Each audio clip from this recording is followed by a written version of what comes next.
कुछ है अपने देश में रोटी नहीं तो क्या, सब कुछ है अपने देश में रोटी नहीं तो क्या, वादा लपेट लो जो लंगोटी नहीं तो क्या। सलाम नमस्ते सत श्री अकाल, मैं हूं आपके साथ हर्षिता मिश्रा और आप देख रहे हैं टाइम्स मेल। हिंदी जबान बोलने वाले इलाकों में इस वक्त गजब का नज़ारा देखने को मिल रहा है। हिंदी पट्टी में इस वक्त कावड़ के नाम पर आतंक देखा जा रहा है। कावड़ियों को देखकर लोग डरने लगे हैं। हिंदूवादी संगठन घूम घूम कर नॉनवेज की दुकानों को बंद करवा रहे हैं। इस तरह की गुंडाई करने वालों में ज्यादातर बेरोजगार हैं। इनके पास ना तो काम धंधा है, ना तो रोटी का कोई इंतजाम है। ये दूसरों की गाड़ी तोड़ रहे हैं क्योंकि ये खुद गाड़ी नहीं खरीद सकते। होटल वालों को पीट रहे हैं क्योंकि बिल भरने के वक्त इनको खाने में प्याज और चिकन का शोरबा नजर आ गया था।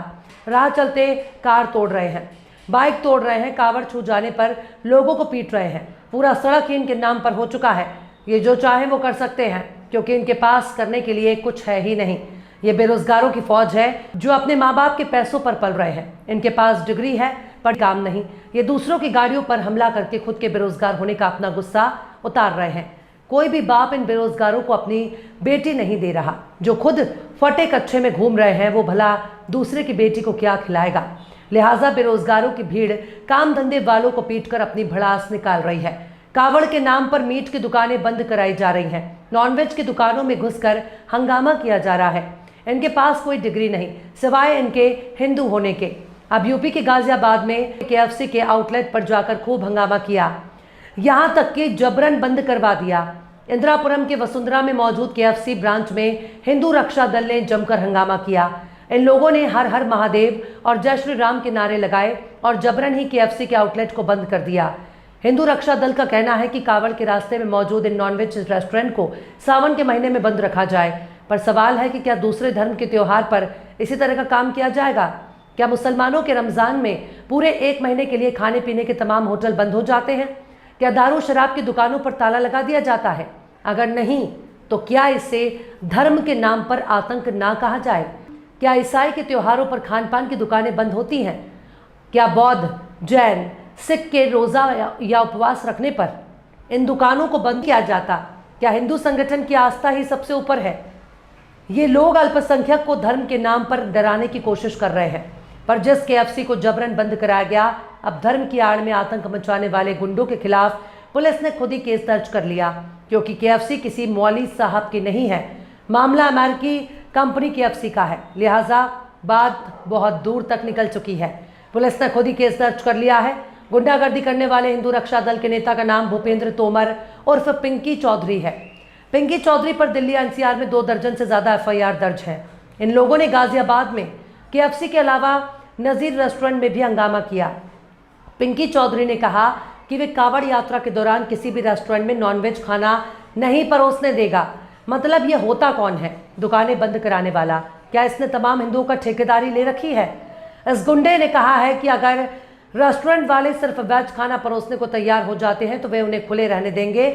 टाइम्स ऑफ इंडिया से बातचीत में केएफसी के मैनेजर निकिता राणा ने बताया कि जुमेरात की सुबह 11:30 बजे के आसपास घटना होने के बाद उन्होंने रेस्टोरेंट बंद कर दिया। फिर शाम 4 बजे उन्होंने रेस्टोरेंट खोला, लेकिन मेन्यू में सिर्फ वेज खाना ही रखा। उन्होंने कहा कि इससे ग्राहकों की संख्या 70% से ज़्यादा घट गई क्योंकि केएफसी में ज़्यादातर चिकन से बने आइटम ही मिलते हैं। नज़ीर रेस्टोरेंट के मैनेजर महेश कुमार बघेल ने बताया कि 100 से ज़्यादा लोग उनके रेस्टोरेंट में घुस आए और स्टाफ को परेशान करने लगे। वे पूछ रहे थे कि ग्राहकों को नॉनवेज खाना क्यों परोसा जा रहा है, मतलब कौन क्या खा रहा है, क्या खाएगा, ये पिंकी चौधरी जैसा 2 टके का गुंडा तय करेगा। अब एक अपराधी ही नॉनवेज होटल को बंद करा रहा है। हालांकि नज़ीर रेस्टोरेंट के मैनेजर महेश बघेल ने कहा कि हमने पुलिस बुलाया है और उन्हें मीट की बिक्री पर सरकार के नियमों के बारे में समझाने की कोशिश की है। हमने उन्हें बताया है कि हम खुले में कुछ नहीं बेच रहे हैं, हम एक नामी रेस्टोरेंट चेन है।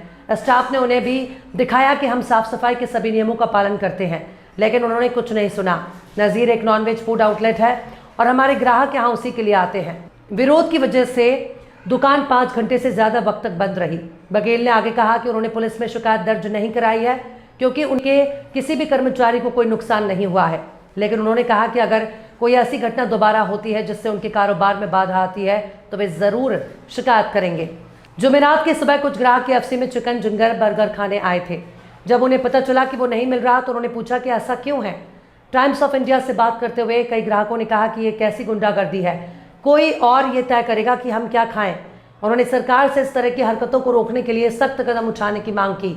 राहुल कुमार नाम के एक बीटेक के छात्रों ने कहा कि ये रैंडम लोग कौन होते हैं जो ये तय करेंगे कि मैं क्या खाऊं। जब मैं यहाँ आया तो मैंने गेट पर एक नोटिस देखा कि आउटलेट केवल वेज खाना परोस रहा है। जब मैंने उनसे पूछा कि ऐसा क्यों है तो स्टाफ के पास कोई जवाब नहीं। सौम्या बनर्जी नाम की एक महिला भी निराश होकर लौट गई। उन्होंने कहा कि हर इंसान की अपनी पसंद होती है कि वो क्या खाए और कोई भी इसे किसी दूसरे पर नहीं थोप सकता। ये संस्कृति से जुड़ी हर भावना का सम्मान करती हूँ, लेकिन दूसरे लोग मेरी खाने की पसंद में दखल नहीं दे सकते।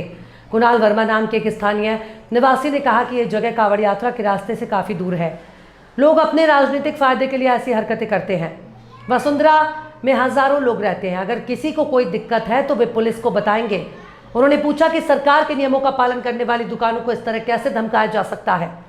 ट्रांसजेंडर के डीसीपी निमिष पाटिल ने बताया कि जुमेरात को इस वारदात की जानकारी मिलते ही पुलिस टीम को मौके पर भेजा गया। हमें किसी भी आउटलेट से कोई शिकायत नहीं मिली, लेकिन हमने खुद ही मामले को समझा और एफआईआर दर्ज की। सड़क पर ट्रैफिक हो गया था। एफआईआर इंदिरापुरम पुलिस स्टेशन में बीएनएस की धारा 223 के तहत दर्ज की गई है। आरोपियों को पकड़ने के लिए पुलिस टीमें बनाई गई हैं। हम उनकी पहचान करने की कोशिश कर रहे हैं। मामले में तहरीर के आधार पर केस दर्ज किया गया है। पूरे मामले की जांच की जा रही है।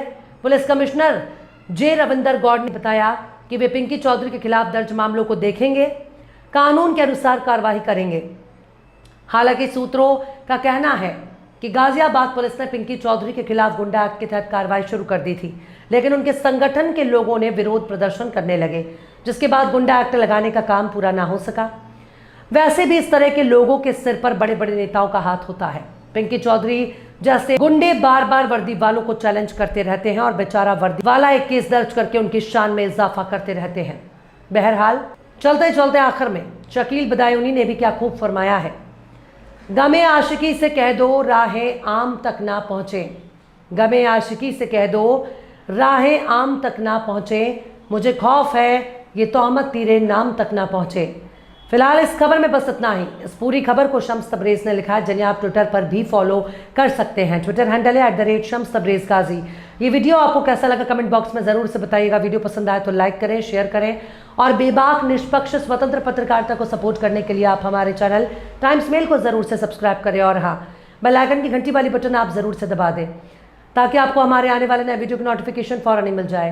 फिर मिलते हैं किसी और वीडियो में एक नई खबर के साथ। हर्षिता मिश्रा को दीजिए इजाज़त। जय हिंद। अगर अभी तक आपने हमारे चैनल टाइम्स मेल को सब्सक्राइब नहीं किया है तो जल्दी से सब्सक्राइब कर दें और बेल आइकन भी प्रेस कर दें।